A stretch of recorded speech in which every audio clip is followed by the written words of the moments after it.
Selamat malam pemirsa, Anda kembali lagi bersama saya Fani Imania dalam episode One on One kali ini yang rasanya memang lebih spesial ya, mengingat kita sebagai negara Indonesia menjadi tuan rumah dalam ajang FIFA Matchday yang mempertemukan antara timnas Indonesia dengan baik Palestina maupun Argentina. Suatu pertandingan yang tentunya dinanti dan juga telah disaksikan oleh para penonton, para pecinta sepak bola nasional Indonesia yang ingin menyaksikan kebangkitan sepak bola nasional negara kita. Nah, saya juga telah ditemani malam hari ini oleh narasumber yang juga sama spesialnya untuk Anda para pecinta sepak bola tentunya tidak asing begitu dengan nama Kurniawan Dwi Yulianto yang kita kenal sebagai seorang striker atau penyerang legendaris dan sekarang menjadi asisten coach dari timnas Indonesia. Koreksi saya kalau saya salah, tapi ya selamat malam Mas Kurniawan. Selamat malam, apa kabar? Baik, sehat ya Mas? Alhamdulillah sehat. Tampak bersemangat begitu ya, mengingat Harus harus ya menjadi contoh begitu bagi adik-adik para pemain timnas kita Insya Allah. menghadapi Palestina dan Argentina. Ya. Suatu apa ya namanya, pekerjaan yang cukup melelahkan, enggak ya? Perjuangan. Karena perjuangan tanpa akhir. Iya, sampai betul. peluit berbunyi, perjuangan tidak akan berakhir, Iya. begitu ya Mas ya. Tapi cukup senang begitu Mas Kurniawan sebelumnya begitu dengan adanya informasi Indonesia sebelumnya akan menghadapi Palestina dan juga Argentina begitu. Iya, pertama kita apresiasikan untuk kepengurusan baru ya, karena memang selama ini kan kita FIFA Matchday nggak pernah lawan tim ini yang juara dunia gitu kan. Gitu kan. Jadi sebenarnya ini walaupun tetap ada pro dan kontra, ada yang bilang mahal segala macam, tapi bagi saya sebagai orang lapangan tentu ini sangat positif gitu dan harus dimanfaatkan dengan sebaik-baiknya, karena ya mungkin nggak akan terulang lagi gitu kan. Ya, mudah-mudahan terulang sih, cuman untuk saat ini sesuatu yang susah gitu kan, dapat lawan tanding juara dunia gitu kan. Jadi saya berharap semua stakeholder sepak bola, baik pemain, manajemen, pengurus itu benar-benar belajar sesuatu dari Argentina gitu. Apa sih yang bisa kita petik, jangan hanya mahalnya doang, hanya hore-horenya doang, tapi harus ada sesuatu hal positif yang kita dapetin. Contohnya misalnya di pemain, mentality mereka, kemudian di tim sendiri harus bisa mengukur kemampuan mereka saat berhadapan dengan tim nomor 1 dunia. Nomor gitu. 1 dunia ya? Iya, juara dunia kan. Kalau dari perspektif pemain tuh menghadapi lawan yang sangat kuat gitu, deg-degan, nervous, pasti ya? Kalau nervous pasti, tapi bangga sih iya ya, karena nggak gampang untuk dapetin kesempatan itu. Jadi pemain sangat, kalau saya lihat sangat bersemangat sekali untuk berhadapan dengan Argentina gitu kan. Apalagi mereka tentunya bisa belajar banyak lah bagaimana untuk defender menjaga pemain-pemain yang top level. Terus mereka juga bisa introspeksi apa sih yang menjadi kekurangan dan kelemahan mereka. Oke. Nah, sebelum saya masuk ke persiapan dan juga bagaimana timnas ini memandang mereka harus menghadapi Argentina, kita bicara mengenai Argentina ya, tim nomor 1 yang terkuat di dunia. Tapi Mas Kurniawan sendiri kecewa nggak sih ketika mendengar informasi ternyata the greatest of all time saat ini gitu, Lionel Messi nggak jadi datang? Ya, kekecewaan pasti ada ya. Maksudnya hampir seluruh masyarakat Indonesia juga pengen melihat Messi main di Indonesia lawan tim nasional Indonesia. Tapi kan kembali lagi bahwa tujuan utama dari FIFA Matchday ini kan bukan hanya lawan individunya gitu kan, tapi lebih ke lawan timnya, Argentinanya gitu kan. Argentinanya ya. Ada maupun nggak ada, tetap Argentina yang juara dunia gitu kan. Jadi ya kalaupun tidak jadi datang, ya udah nggak apa-apa gitu kan. Kita tetap harus fokus, konsentrasi untuk menghadapi Argentina, karena ini kesempatan yang benar-benar harus bisa kita manfaatkan itu sih. Oke, nah mengingat Mas Kurniawan kan juga pernah melantai ya, kita menyebutnya melantai nggak sih di rumput, merumput di lapangan hijaunya Italia begitu. Dan kalau misalnya kita melihat komposisi timnas Argentina ini kan juga banyak yang merumput juga begitu di klub-klub Italia. Angel Di Maria khususnya yang 2022 baru bergabung di Juventus. Ini juga menjadi catatan tersendiri begitu ya Mas ya, dan pengalaman Mas Kurniawan selama di Sampdoria juga dibawa gitu, diturunkan kepada anak-anak. Sebenarnya kan saya nggak terjun langsung di timnas yang senior gitu kan, tapi ada beberapa timnas U23 kemarin yang juara SEA Games dipanggil ke timnas senior. Ada si Rido, ada Witan, kemudian ada siapa lagi ya, Rido, Witan, Marcelino juga, terus Hernando juga kan. Tentu ini harus menjadikan tantangan tersendiri buat mereka, karena kita tahu bahwa liga di Eropa ini benar-benar top levelnya di dunia gitu kan. Jadi ini barometer sepak bola sekarang kan trennya ada di Eropa gitu kan. Jadi mereka sudah tahu betul, paham betul bagaimana masalah taktikal, kemudian yang lebih penting sih bagaimana mereka bersikap sebagai seorang pemain profesional sejati gitu. Jadi baik di lapangan, di luar lapangan mereka juga harus belajar banyak lah, karena mereka tahu value mereka di sepak bola, bagaimana dia menghargai dirinya, bagaimana memanage dirinya untuk selalu top perform mereka di level dunia gitu. Itu yang lebih penting menurut saya sih. Nah, citra itu berarti kan yang ingin ditunjukkan oleh timnas Indonesia ya, khususnya gitu, ketika PSSI kemudian juga secara keseluruhan organisasi terbesar sepak bola di Indonesia dan juga bekerja sama dengan stakeholder terkait lainnya menghadirkan FIFA Matchday ini di Indonesia. Tapi kalau dari Mas Kurniawan sendiri begitu, untuk timnas kita sendiri, apa sih yang mau kita tunjukkan kepada mereka selain kegigihan kita gitu? Kita tidak takut menghadapi tim nomor 1 dunia. Ya kan, saat ini tren tim nasional kita kan terus membaik, meningkat. Alhamdulillah dengan adanya Coach Sintayong, kemudian kolaborasi juga dengan beberapa pelatih lokal seperti Coach Indra di U23 juga. Jadi ada grafik yang terus meningkat, dan ini yang harus terus dipertahankan dan ditingkatkan. Dan dengan lawan tim yang level peringkat FIFA lebih jauh di atas kita, tentunya ini menjadi sesuatu yang menarik gitu kan, karena kita tidak boleh cukup puas dengan progres dari tim nasional di seluruh kategori, tapi harus keluar dari zona nyaman, harus mempush lagi level mereka, harus lebih naik lagi. Dengan apa? Ya tentunya dengan FIFA Matchday, dengan tim-tim yang peringkatnya di atas gitu kan. Karena kalau setingkat ya mungkin kita bisa menang, tapi untuk mengukur kemampuan kita tentunya akan lebih lebih susah gitu kan. Tapi kalau levelnya di atas peringkat kita, ini yang satu, motivasi pemain akan lebih bertambah, kemudian kemampuan dari taktikal tim itu sendiri terus meningkat gitu kan. Jadi apapun hasilnya tentu ada evaluasi dan bisa diperbaiki ke depannya gitu sih. Sebenarnya kalau misalnya di kalangan sportsman gitu, sportsman sih paling atlet. Kita nggak bakal bisa berkembang kalau tidak melawan lawan yang kuat begitu ya, Mas Kurniawan ya. Betul, karena gini, dulu ini cerita sedikit lah. Monggo. Saya pernah interview ke Gianfranco Zola waktu itu. Pernah interview waktu Egy Maulana Fikri lagi ngetop-ngetopnya tuh waktu pertama muncul. Jadi kita sodorin videonya Egy waktu lawan apa gitu, tim ASEAN lah. Jadi kita minta pendapatnya Zola. Zola, bagaimana menurut pendapat Anda tentang pemain ini? Simple aja dia bilang kalau lawan tim yang selevel atau di bawah, dia yang terbaik. Tapi harus di comparison dengan tim yang levelnya di atas, katakanlah Korea, Jepang. Nah, kita bisa mengukur kemampuan pemain dari situ.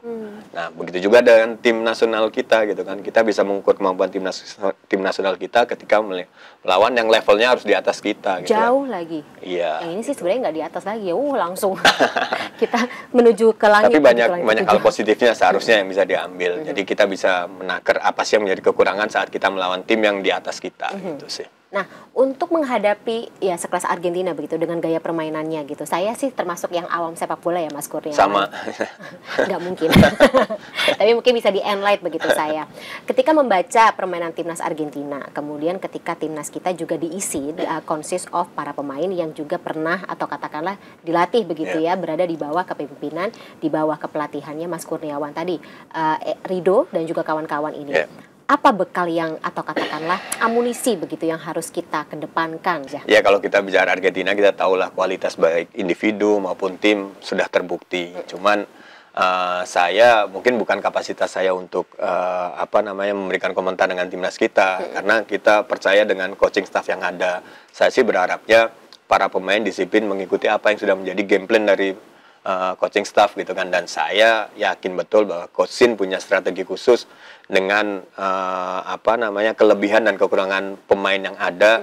Tentunya dia sudah menyiapkan satu game plan yang akan dipersembahkan saat menghadapi Argentina. Saya berharapnya pemain benar-benar fokus, nggak usah neko-neko, ikut apa yang menjadi arahan dari pelatih, karena ini akan membantu mereka dalam pertandingan. Gitu sih. Ini juga akan dilakukan setiap menghadapi tim manapun begitu kan, disesuaikan dengan kekuatan dari tim lawan, gitu ya Mas Kurniawan. Tapi saya sih berharapnya ya kita tahu Argentina levelnya jauh di atas kita, tapi saya juga sebagai masyarakat pencinta sepak bola, saya berharap Indonesia juga mengeluarkan apa yang menjadi kekuatan kita gitu. Jadi boleh kita respect dengan Argentina sebagai tim yang tangguh, tapi kita juga harus punya mentality bahwa kita juga punya kekuatan yang bisa kita andalkan gitu kan. Jadi tolong keluarkan, walaupun mungkin selama 90 menit kita tidak bisa maksimal terus-terusan seperti itu, tapi minimal sampai berapa lama sih kita bisa mengeluarkan apa yang menjadi game plan kita. Daya gitu. juang itu yang akan dilihat ya, terutama oleh penonton khususnya yang pengen melihat daya juang dari daripada timnas. Hanya sekedar mungkin yaudah bertahan aja gitu kan. Nah, tapi kita harus tetap fight lah gitu kan. Kalau dari kacamata atau perspektif Mas Kurniawan sendiri gitu, di timnas Argentina minus Lionel Messi yang tidak ada begitu, siapa yang jadi highlight? Waduh. Ya susah ya, maksudnya semuanya itu kan mereka pemain yang ya juara dunia, terus komplit lah saya rasa kan, dari segi kualitas individu, kemudian usia mereka juga di usia yang benar-benar usia mateng, yang usia yang lagi lapar-laparnya akan gelar gitu kan. Dan kesempatan ini mungkin ada yang bilang tim lapis kedua yang akan tampil lawan Indonesia. Jadi menurut saya mereka nggak ada lapis 1, lapis 2 gitu kan. Semua lapisan kuat. Justru mungkin kalau walaupun yang misalnya yang jarang dimainkan, tentu mereka akan menunjukkan kemampuan mereka bahwa gue ini layak nih di timnas Argentina. Jadi jangan pernah menganggap sebelah mata dengan tim apapun yang menurunkan misalnya katakanlah lapis kedua, karena itu kesempatan mereka untuk menunjukkan dan membuktikan bahwa mereka sebenarnya layak untuk di first 11 itu sih. Nah, saya juga ingin mengambil komparasi begitu ya, sebagai sesama tim Asia begitu, berangkat dari Asia. Kayak Korea Selatan yang tadi Mas Kurniawan sebut, kemudian Jepang begitu. Perjalanan mereka juga sampai mencapai ke titik ini kan lumayan ya, perjuangannya seperti itu. Memang bisa menjadi contoh, dan lagi-lagi apakah dengan melawan tim-tim kuat kelas dunia ini menjadi salah satu faktor untuk membangun mentality kita? Sangat. Karena faktanya memang seperti itu, karena ini based on my experience lah, pengalaman saya ketika saya main dulu, kita lawan tim Korea, China, terus Timur Tengah, itu memang kita agak kewalahan gitu, karena memang dari dulu kita kan jarang lawan tim yang levelnya di atas kita gitu kan. Kita selalu berkutat dengan tim ASEAN. Misalnya waktu itu kan masih ada cuman Tiger Cup, ada SEA Games gitu kan. Jadi paling gede paling Asian Games gitu ya. Gitu kan. Jadi kita waktu itu friendly match dengan tim yang levelnya di atas kita memang jarang, zaman saya dulu gitu kan. Dan ini berpengaruh ketika masuk ke Asian Cup, itu kita lawan Jepang, Korea, itu memang kewalahan yang mereka sudah benar-benar memahami sepak bola yang sesungguhnya gitu kan. Itu sih. Jadi ini ya mudah-mudahan ini awal yang baik. Kita selalu berhadapan dengan tim yang levelnya jauh di atas kita, dan Thailand sudah melakukan itu gitu kan. Dan ya kita bukan mendewakan Thailand, enggak, tapi faktanya beberapa tahun belakangan Thailand selalu beruji coba dengan tim yang levelnya di atas mereka.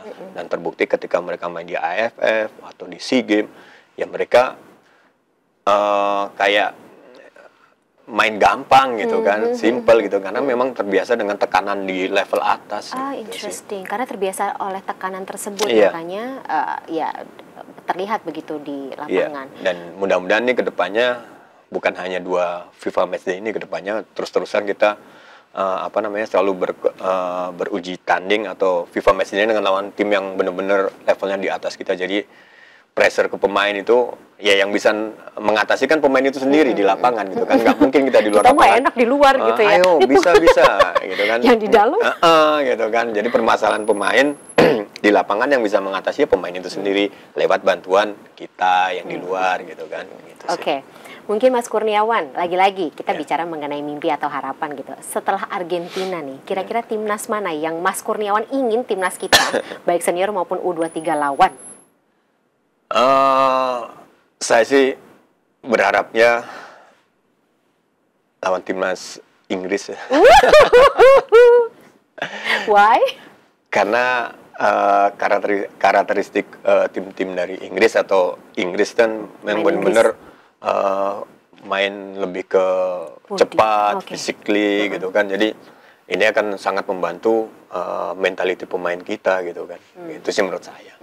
Saya soalnya nonton ada series, mungkin Mas Kurniawan juga tahu kali, series yang mempertontonkan bagaimana budaya sepak bola di tanah Inggris begitu. Kayaknya tampaknya memang seru dan udah all in banget deh ketika lagi main. Nggak nanggung-nanggung.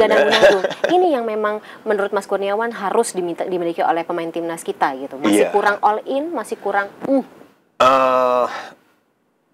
Apakah belum terbiasa ya? Karena belum terbiasa. Belum terbiasa karena harus sering menghadapi hal-hal seperti itu, gitu kan. Pressure baik. Ya mungkin kalau pressure dari luar lapangan kan selalu mungkin dibully di di media sosial. Cuman kan di lapangan ini kita harus banyak lawan yang benar-benar pressure kita mati-matian gitu kan. Ini kan pengalaman Mas Kurniawan sangat matang tuh ya. Oh, enggak lah. Ketika kita kalau membaca pengalaman di tengah lapangan, kemudian di luar ketika kita bicara mengenai ketekanan yang juga diberikan oleh para pecinta sepak bola begitu ya, tidak hanya sekarang di dunia nyata tapi juga di media sosial, dan tentunya bisa menjadi sebuah pesan atau juga masukan begitu untuk para pemain tim atau pemain muda kita atau regenerasi begitu Mas Kurniawan. Tapi bicara mengenai regenerasi, kita tahan dulu ya, kita dalami di segmen berikut.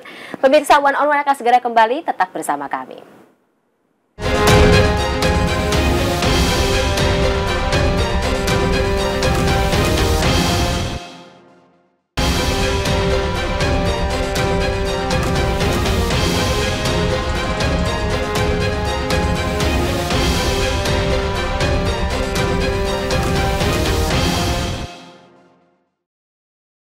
Masih bersama kami pemirsa dalam One on One, dan saya masih ditemani oleh narasumber atau tamu spesial kita malam hari ini, Kurniawan Dwi Yulianto, selaku lagi-lagi mantan pemain tim nasional Indonesia, striker legendaris.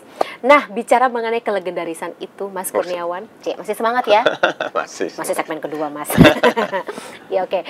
Nah, Mas Kurniawan, kita bicara mengenai regenerasi begitu kan, Mas Kurniawan sebagai mantan pemain timnas, striker legendaris, tentunya juga melihatlah bagaimana bibit-bibit muda kita, para pemain timnas, tidak hanya timnas senior, U23 dan juga yang junior lagi di bawahnya begitu, mengikuti perkembangan sepak bola saat ini, dan tentunya juga mungkin program dari PSSI sendiri, Mas Kurniawan lihat bagaimana?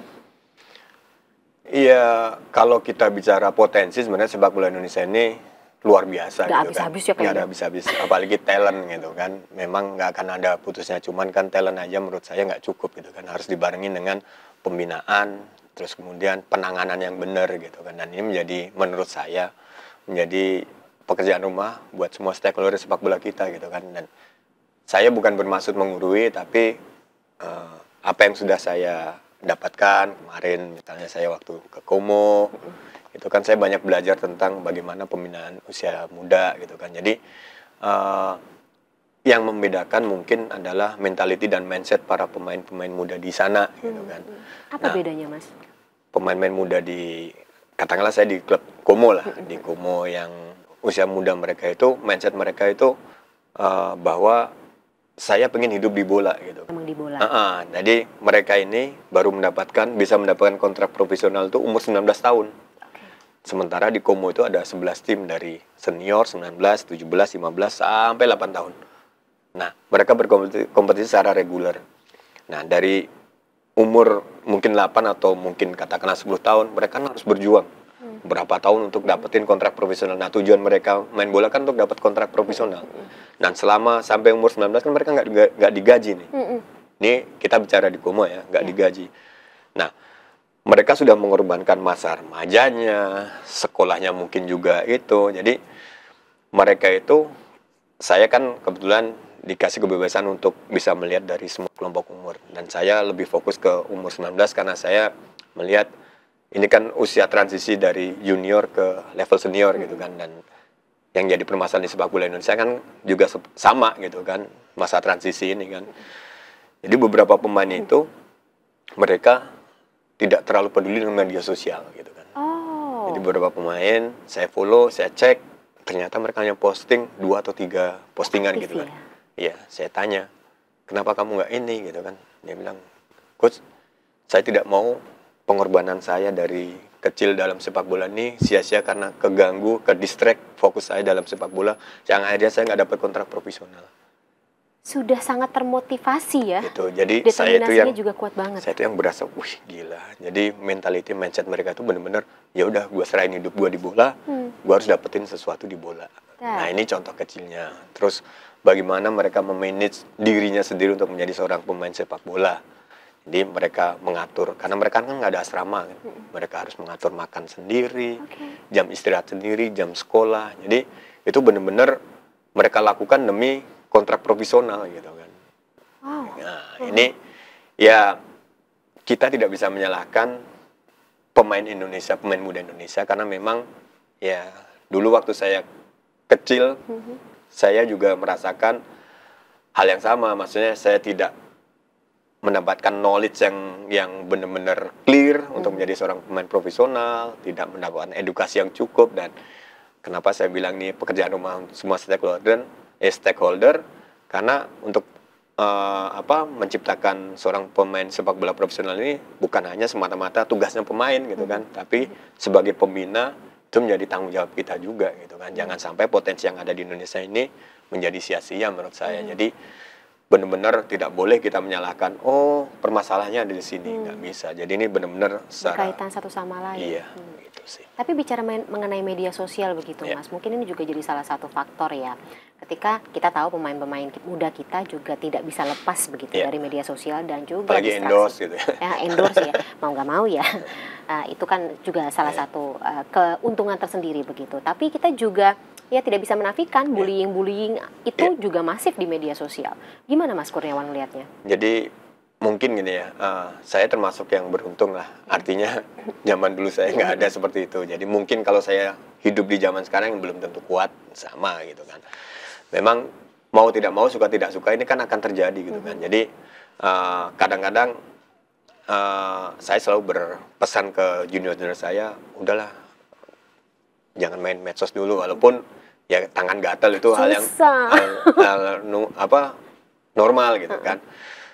Tapi kan gini, kadang-kadang orang ngomong jelek, ngebully itu, mulut pemain itu bilang enggak, gua enggak tergoda. Gatal juga pengen enggak mau balas gitu. Maksudnya enggak terpengaruh, tapi bohong. Hatinya pasti manusiawi lah, tetap sialan ya kan gitu kan. Ini pasti akan ngeganggu konsentrasi. Nah, saran saya nih, maksudnya mereka kan gaji puluhan bahkan ratusan juta, mungkin bisalah menyewa ahli untuk IT. Untuk maksudnya untuk memberikan masukan gimana sih menggunakan sosial media yang benar, yang sehat seperti apa. Jadi fokus mereka di sepak bola ini nggak akan kemana-mana, karena kan main bola ini waktunya kan cuma sebentar gitu. Bahkan saya selalu berpesan ke junior saya bahwa pemain sepak bola yang sukses itu bukan saat mereka aktif gitu, karena kalau kita saat aktif mereka kan menghasilkan banyak duit tuh, apapun yang mereka mau akan berhasil. Tapi pesepak bola yang sukses menurut saya ini ada saat mereka pensiun gitu kan, minimal tidak menyusahkan orang lain untuk menghidupi dia dan keluarga mereka. Jadi mereka bisa bisa nyaman dengan kehidupan mereka setelah pensiun, itu sih menurut saya. Ini sangat menarik nih, bisa di quotes dan nanti ini akan saya gali lagi di segmen terakhir. Kita tapi bicara lagi Mas mengenai bullying di medsos ini. Kalau dulu kan berarti di dunia ya, maksudnya di keseharian begitu kan, nggak di media sosial begitu. Mas Kurniawan juga pernah mengalami dong? Pernah. Karena ya lika-liku kehidupan saya pernah mengalami bagaimana jatuhnya. Bukan jatuh aja, maksudnya udah di jurang paling rendah gitu kan. Sampai dulu waktu pertandingan di seluruh stadion dimanapun saya bermain diteriakin hampir 90 menit. Iya, itu waktu gitu. Kapan Mas? Waktu tahun 2000-an ya, kalau nggak salah. Cuman saya selalu ingat pesan almarhum ibu saya bahwa tutup mulut mereka yang mencaci maki kamu dengan prestasi itu aja kan. Sebenarnya jadi apa yang mereka lontarkan ke saya itu menjadi motivasi saya, walaupun nggak gampang gitu kan, karena kita tetap aja manusiawi, diteriakin kadang-kadang panas. Cuman saya selalu berpikir, enggak, kalau saya berprestasi, insya Allah mereka akan diam. Dan alhamdulillah waktu itu saya bisa juara di PSM, terus dipanggil lagi ke timnas setelah sekian lama dicoret gitu kan. Ya udah akhirnya diam gitu sih. Mentality itu sebenarnya yang memang harus dipupuk secara konsisten gitu. Tapi saya suka penasaran sebenarnya Mas Kurniawan gitu, apalagi lagi-lagi dari kacamata awam. Kenapa ya para penonton, para pecinta sepak bola ini begitu, mungkin karena cinta atau saya tidak tahu karena apa ya, obsesif begitu, sangat ini ya, apa namanya, berapi-api gitu ketika mengomentari sesuatu sampai menyerang ke personal. Ini gimana Mas Kurniawan bisa memberikan ya lagi-lagi petuah mungkin buat teman-teman muda, junior-junior kita supaya lagi-lagi tidak terpengaruh? Ya sebenarnya manusia ya, karena memang sepak bola ini kan luar biasa di negara kita, dan semua negara kayaknya obsesif dan supporter kita ini kan kadang-kadang ekspektasi mereka terlampau tinggi gitu kan. Jadi ketika ekspektasi itu tidak berhasil, kekecewaan mereka tumpahkan dengan segala cara yang ya sebenarnya tidak sehat. Nggak sehat untuk pemain, walaupun itu sah-sah aja, dan pemain juga harus terima juga, karena saat mereka berhasil kan mereka dipuji segala macam kan. Jadi ketika kita siap dipuji, harus sisakan sekian persen untuk siap dicaci juga gitu kan. Ini sih susah jadi olahragawan ya. Tapi kalau dari PSSI sekarang bagaimana Mas Kurniawan gitu untuk lagi-lagi kan maksudnya banyak luka sebenarnya yang memang terjadi dalam beberapa tahun belakangan. Tapi kita tidak mau luka-luka tersebut apa ya namanya terus ada dalam, terutama untuk perkembangan anak-anak pemain timnas muda kita. Ya, saya tuh selalu percaya dengan kepengurusan PSSI siapapun itu selalu mensupport selagi nawa itu mereka benar-benar untuk perkembangan kemajuan sepak bola Indonesia. Dan alhamdulillah kemarin saya bicara di SEA Games kemarin lah. Di SEA Games kemarin kita ada tim psikolog juga, terus untuk curhatannya pemain gitu kan. Penting. Jadi, ini ya. Penting, terus kita juga sangat mengontrol media sosial mereka. Kita selalu ingatkan mereka, merimain mereka puasa dulu lah di media sosial selama 1,5 bulan kita persiapan dan event SEA Games itu. Setelah itu silahkan lah. Jadi memang kadang kita memang walaupun mereka udah umur 22 tetap mengingatkan itu, karena ya kembali lagi di era sekarang kan era semua digital gitu kan, kadang-kadang gatal juga gitu kan. Tapi hampir tiap hari kita selalu ingatkan bahwa ya media sosial kadang-kadang ya misalnya mereka nggak sengaja kebaca hal-hal yang buruk misalnya kan bisa mengganggu fokus mereka. Fokus. Gitu. Selain soal media digital gitu, apalagi Mas Kurniawan yang membedakan ya, yang kelihatan gitu secara kasat mata maupun yang tidak gitu ketika Mas Kurniawan masih menjadi pemain dengan sekarang sepak bola kita lah? Apa itu? Apa aja bedanya? Bedanya mungkin gini ya, kalau dulu nggak tahu lah kalau anak-anak zaman sekarang ya. Kalau dulu tuh kami mungkin orang menganggapnya, oh ini pemain bintang, ini pemain ini. Cuman kami nggak merasa itu, karena fokus kita memang hanya benar-benar sepak bola gitu kan. Kita tahu kalau ternyata banyak yang support tuh ketika kita datang ke stadion gitu kan. Gila ternyata mereka gitu kita lah. adalah hero, kita adalah pahlawan untuk mereka. Nggak gitu juga. Tapi bener loh, biasanya gitu nggak, memang. Maksudnya, ternyata segini banyaknya nih orang yang mensupport kita gitu kan. Di luar itu kita menjadi orang biasa gitu. Kita tetap ya bukan yang merasa wah gue pemain bintang itu, enggak gitu kan. Cuman karena kembali lagi zaman dulu kan eranya bukan era yang media sekarang sosial, gampang terekspos segala macam gitu kan. Jadi mungkin tantangan pemain sekarang lebih berat daripada kami yang dulu gitu sih. Jadi star syndrome itu masih membayangi begitu, dan itu bahaya sekali kan ya Mas Kurniawan? Sangat bahaya. Mau nggak mau, suka nggak suka, disadari atau tidak, itu pasti ada. Bohong lah kalau pemain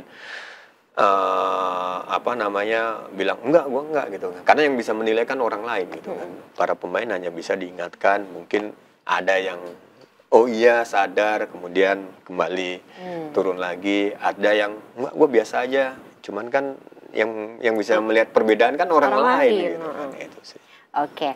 Nah, Mas Kurniawan, kita shifting sedikit. lagi-lagi dari kacamata Mas Kurniawan ya pertanyaannya ini terkait dengan posisi Mas Kurniawan sebagai striker dan juga penyerang. Kalau saya sih penasaran dari Anda gitu. Kira-kira kalau sekarang begitu dalam timnas baik senior maupun U23 dan juga di bawahnya, kira-kira menurut Mas Kurniawan ada nggak sih yang akan mengambil atau katakanlah meneruskan begitu legacy Mas Kurniawan sebagai striker terbaik Indonesia? Kalau jujur kalau menyamai nggak ada ya, tapi yang lebih baik banyak nanti. Suka merendah. Enggak, benar. Karena saya sebagai striker tuh bukan, terus terang, saya bukan tipikal striker yang top gitu, menurut saya enggak. Kebetulan ya ada beberapa gol yang lumayan banyak gitu aja sih. Cuman kalau secara lumayan banyak tuh banyak Mas. Secara teknik itu banyak yang lebih hebat dari kami yang dulu gitu kan, lebih komplit karena ya sepak bola kan terus berkembang gitu kan. Dan saya sih berharapnya makanya gini, saya itu salah satu mantan pemain yang tidak setuju bahwa Indonesia kekurangan striker gitu kan. Karena menurut saya talenta striker yang ada di Indonesia ini luar biasa gitu kan. Hanya memang konsistensi mereka yang harus terus ditingkatkan gitu kan. Kadang-kadang di level junior mereka top gitu kan, tapi nggak lama gitu kan. Nah ini kan menjadi tantangan, dan saya juga berpesan ke para striker yang ada di SEA Games kemarin bahwa kalian sudah dapat emas, tapi ini bukan akhir puncak performa kalian gitu. Masih ada perjalanan panjang dan top karir kalian tuh harus ada timnas senior gitu, dan ini jadi tantangan gitu. Jadi konsistensi ini kenapa akhirnya mereka jarang bisa nembus sampai ke level senior sampai panjang, karena ada sesuatu yang terputus gitu kan. Ketika mereka di junior mereka terasa, nah ketika masuk masa transisi yang saya bilang tadi, itu yang bahaya berarti ya. Masa transisi dari youth level ke senior ini kan perlu jam terbang ya kan. Kan saingan mereka saat mereka di profesional kan striker asing. Nah mereka double nih saingannya kan. Harus mendapatkan tempat utama, harus bermain striker asing, dan ya mentality mereka itu gitu. Kalau mereka seperti yang saya bilang, mereka sebagai seorang profesional sejati nggak akan menyerah gitu kan. Tapi kalau yang merasa ya udah gue udah dibayar, itu kan hobi yang dibayar gitu kan, yang penting udah dapat kontrak udah gitu kan. Nah ini harus dirubah mindset mereka, karena memang di kita belum ada nih setelah umur 20 mereka nggak ada kompetisinya lagi nih sampai ke senior ini kan. Nah ini yang agak mungkin harus pekerjaan rumah lagi ya gitu kan. Jadi gimana cara ini setelah U22 ini mereka jam terbangnya tetap kejaga agar kemampuan mereka terus meningkat. Gitu sih. Kalau nama ada nggak Mas? Banyak sih, kayak Sananta, terus Titan, Irfan, terus Dimas Derajat, terus ada Dendi juga, banyak lah. Banyak striker yang hebat lah. Kalau misalnya yang kira-kira gaya permainannya atau gaya menyerangnya sama dengan Mas Kurniawan? Siapa ya? Pasti kelihatan dong. Yang lebih komplit banyak, lebih komplit lah, banyak.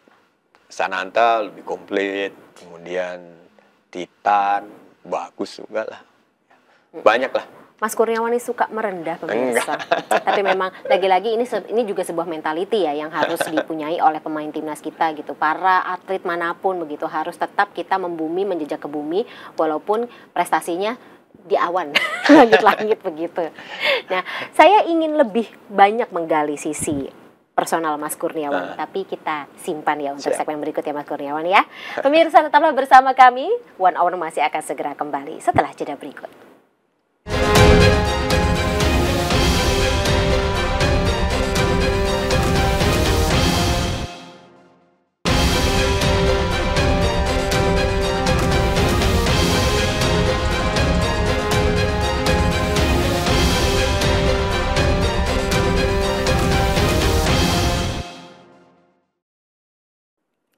Terima kasih pemirsa, Anda masih bersama kami dalam One on One. Saya masih ditemani oleh Mas Kurniawan Dwi Yulianto. Yang saya masih penasaran terkait dengan sosoknya ini. Soalnya namanya Mas Kurniawan ini cukup legendaris. Kalau misalnya dulu sempat ada loh di buku, kalau zaman saya Penjaskes Mas, dulu buku olahraga gitu ya. Nama Mas Kurniawan ini menjadi salah satu contoh begitu. Gimana caranya sepak bola ini dimainkan. Harus bangga sih Mas Kurniawan gitu.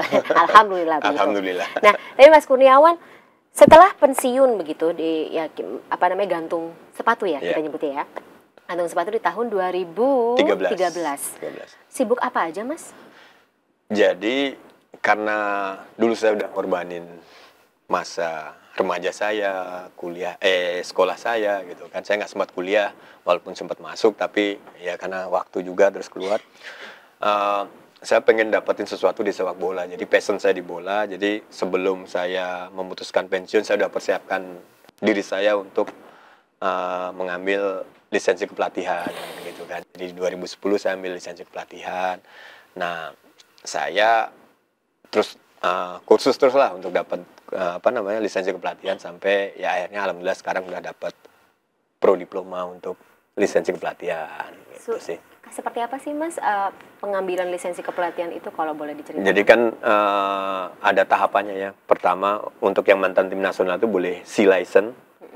C license harus nunggu 2 tahun, terus B license nunggu 2 tahun, E license, terus yang the highest-nya pro diplomanya gitu. Oke, ini mau ngambil pro diploma. Udah alhamdulillah. Sudah. Okay. Asia, untuk Asia. Dan saya alhamdulillah sekarang kan di Kumu gitu kan. Ada kontrak 5 tahun. Saya juga bilang saya pengen belajar sepak bola di sana, tapi saya pengen nggak hanya belajar secara timnya aja, tapi pengen dapetin sampai di level UFA untuk pro license-nya. Gitu. Saya doakan sukses Mas.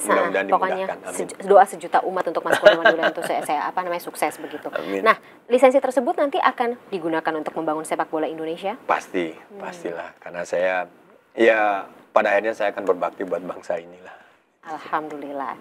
Tapi memang cita-cita Mas Kurniawan sendiri dari kecil memang pengen jadi pemain sepak bola? Iya, jadi mimpi saya dari kecil nggak pernah berubah, pengen menjadi pemain sepak bola walaupun tujuannya beda-beda gitu kan. Waktu pertama mencintai sepak bola, pengen naik pesawat, keluar negeri, masuk TV, itu aja kan. Tapi terus berubah. Tapi pragmatis, itu kita alami kok semuanya.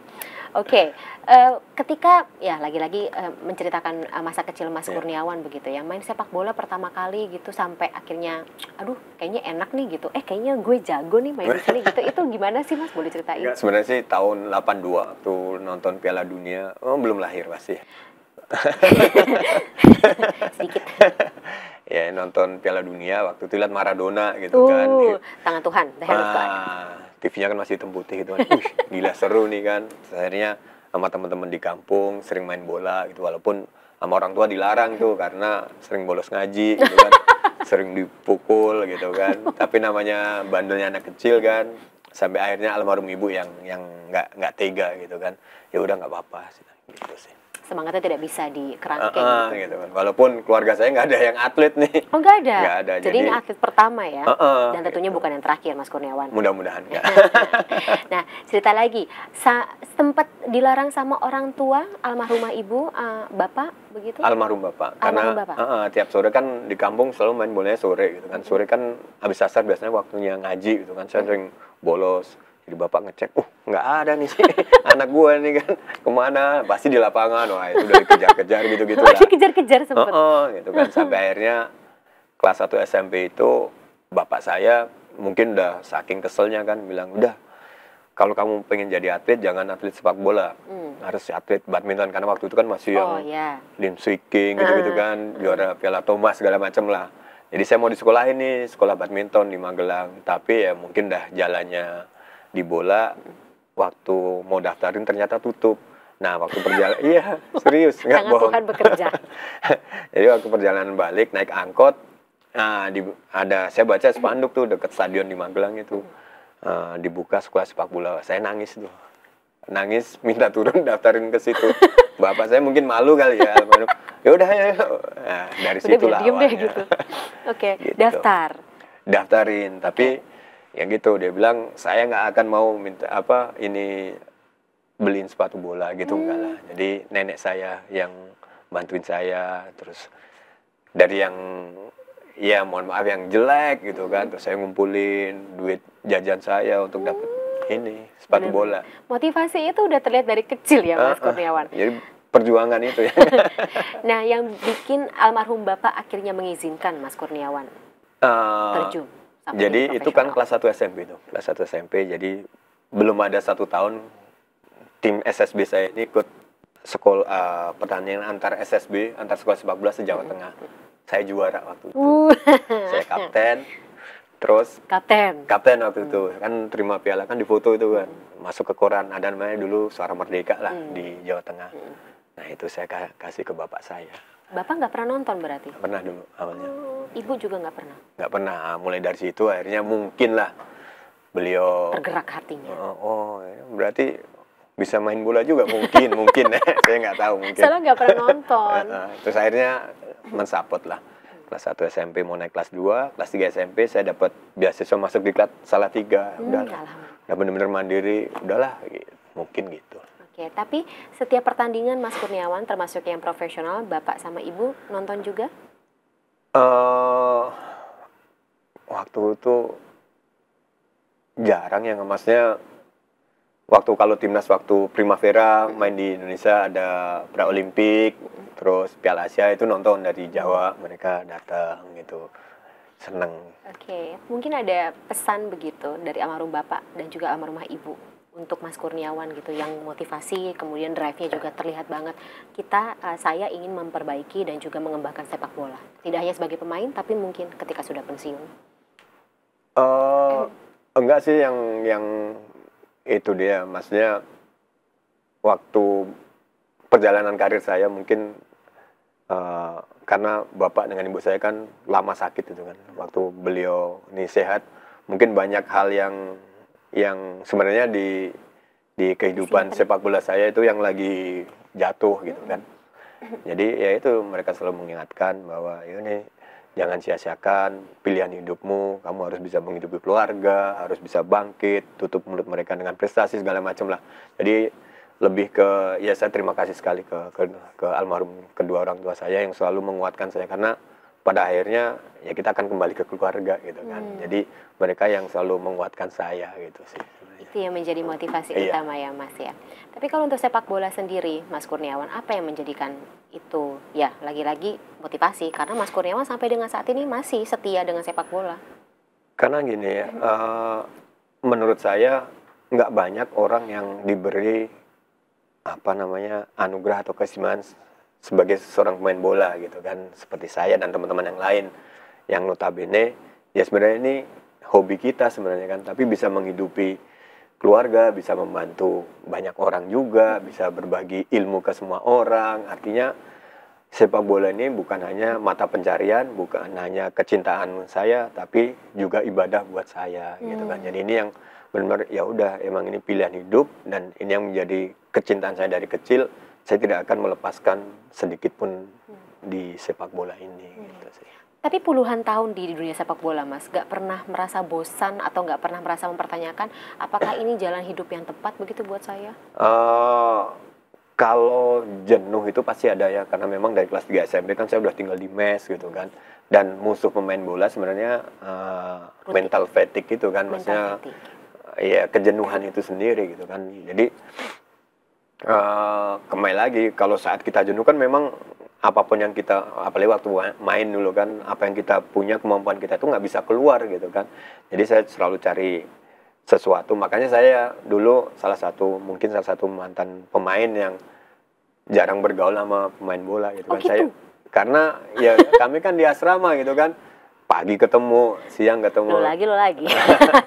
Jadi udah gitu sekolah kan, waktu dulu kan nggak full sekolah kayak orang biasa. Jadi saya banyak berteman dengan orang-orang di luar biar nambah pengetahuan, terus ya bersosialisasi biar nggak ya tentang sepak bola, karena kadang-kadang ngumpul sama mereka ini bisa melupakan sejenak kejenuhan gitu. Oke, distraksinya yang positif ya Mas ya, walaupun untuk mengembalikan. Sempat ada negatif juga yang sampai saya terpuruk gitu kan, tapi ya udahlah. That's just life is ya gitu, namanya juga dinamika anak muda. Anak muda. Ini, jangan dicontoh. Jangan dicontoh. Yang baik-baik dicontoh. Ya, harus. Nah ini juga Mas Kurniawan mengingat ada 2 putranya begitu ya, ada yang ingin mengikuti jejak ayahnya gitu sebagai pemain bola? Saya sih tidak mau memaksa, tapi mereka mencintai sepak bola. Mudah-mudahan lah. Ada yang mau ya? Kayaknya kita tanya langsung aja kalau gitu Mas Kurniawan ya. Aku panggil aja atau saya panggil aja langsung ya gitu, kedua putra dari Mas Kurniawan Dwi Yulianto yang juga sudah bergabung bersama kita di studio One on One kali ini.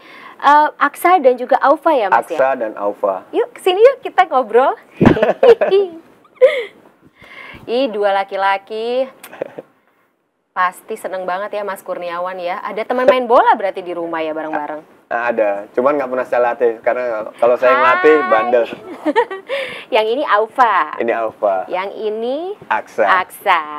Oh ya ampun, Masya Allah, seneng deh ngeliatin. Atau mau duduk sama aku di Enggak, sini? sini.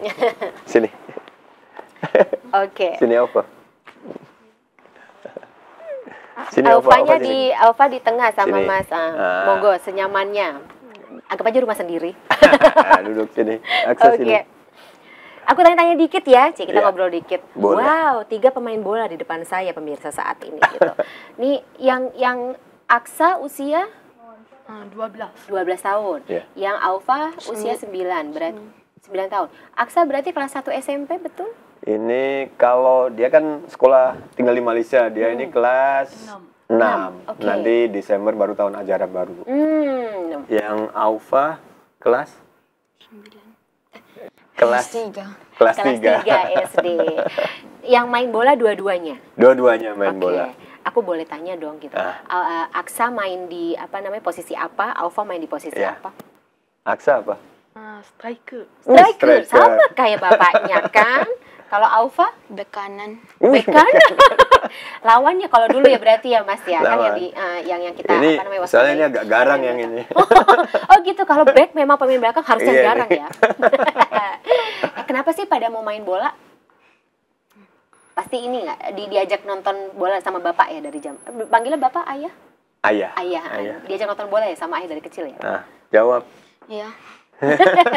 Oke, tim kesukaan atau tim favoritnya masing-masing Aksa sama Aufa apa? Aksa. Manchester United. Manchester United. Kayaknya lagi panas ya sekarang ya. Kalau Aufa?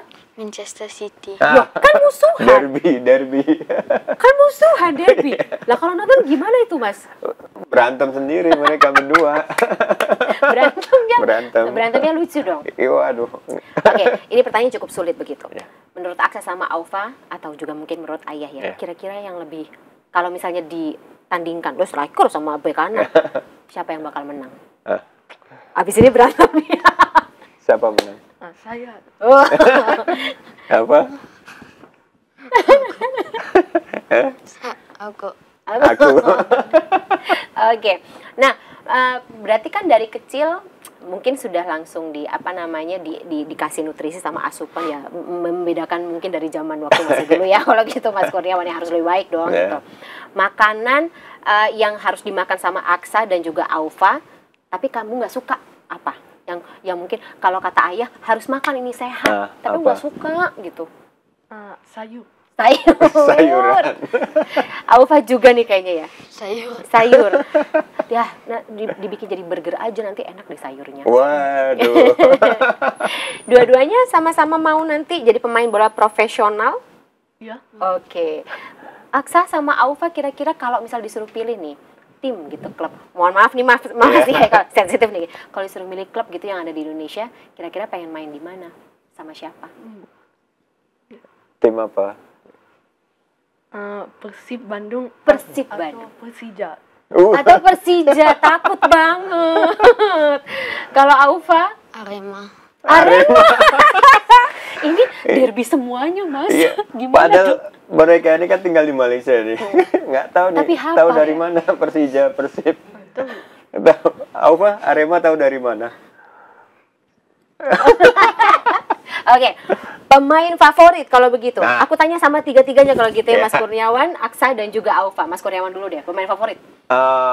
Ini kan zaman dulu saya mengidolakan almarhum Rudi Yaakob dan Marco van Basten. Marco, aduh takut banget dua-duanya. Kelas berat. Kalau Aksa? Ronaldo. Ronaldo, Cristiano Ronaldo ya. Sampai sekarang masih main di Timur Tengah. Main Indonesia? Indonesia siapa? Kurniawan. Kurnia. Ayah jajanin ya nanti habis pulang ya. Aufa. Aufa? Siapa yang paling favorit? Siapa? Cristiano Ronaldo. Juga Cristiano Ronaldo. Ini ada yang suka Lionel Messi nih. Kalau Indonesia? Sama sih. Kurniawan Widianto. Ayah nanti dua-duanya dibeliin makanan ya berarti ya. Gitu hadiah loh dijawab dua-duanya Kurniawan Widianto ya. Oke, mungkin terakhir nih ya Aksa dan juga Aufa, kira-kira mungkin ada doa begitu buat ayah ke depannya? Apa? Aksa dulu deh, kan kakaknya dulu ya. Doa buat ayah apa? Peluk dong, peluk dong. Apa? Mudah-mudahan Mudah-mudahan selalu sehat. terus Sukses. sukses. Sukses Bawa selalu. uang banyak buat ke rumah. Gitu ya. Kalau Aufa? Mudah-mudahan Mudah-mudahan sukses selalu dan bisa jadi coach di tim-tim besar gitu. Ini berarti nanti rebutan nih. Berarti Mas Kurniawan disuruh milih jadi coach di Manchester United atau Manchester City. Amin. Tapi kalau disuruh milih Mas Kurniawan mau jadi coach di mana? Manchester United atau Manchester City? Saya United. Waduh, Aufa temennya siapa? Ibu kali ya? Yang sama-sama suka Manchester City ya? Oke deh, baik. Aduh, durasinya aku sebenarnya pasti pengen manjangin, tapi durasinya sudah habis, sayang sekali. Jadi kita terpaksa sudahi dulu pembicaraan yang menyenangkan sekali, walaupun saya notabene bukan pemain bola, tapi Tapi lebih tahu dari saya.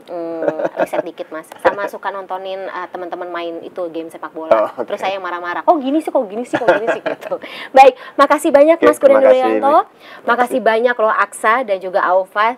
Aku benar-benar berdoa juga supaya Aksa dan juga Aufa mengikuti jejak ayahnya sebagai pemain. Amin. Dan tentunya mengharumkan nama Indonesia begitu Amin, ya Mas amin, ya. amin. Sehat-sehat selalu Mas Kurniawan. Terima kasih. Aksa, Aufa dan juga keluarga dari Mas Kurniawan Yulianto semuanya. Kita ganggu lagi di lain kesempatan. Insya Allah amin. mungkin kita akan ketemu ya di lapangan hijau nantinya. Sedih setiap pertandingan timnas kita karena kita sama-sama cinta sepak bola Indonesia. Sehat-sehat selalu sekali lagi Mas. Amin, Kita terima ketemu kasih. lagi ya nanti ya. Dan demikian pemirsa, dialog saya bersama dengan Kurniawan Dwi Yulianto di dalam episode One on One kali ini. Saya Fani Imania, terima kasih. Kita ketemu lagi di dalam episode One on One lain kali. Terima kasih, selamat malam dan sampai jumpa.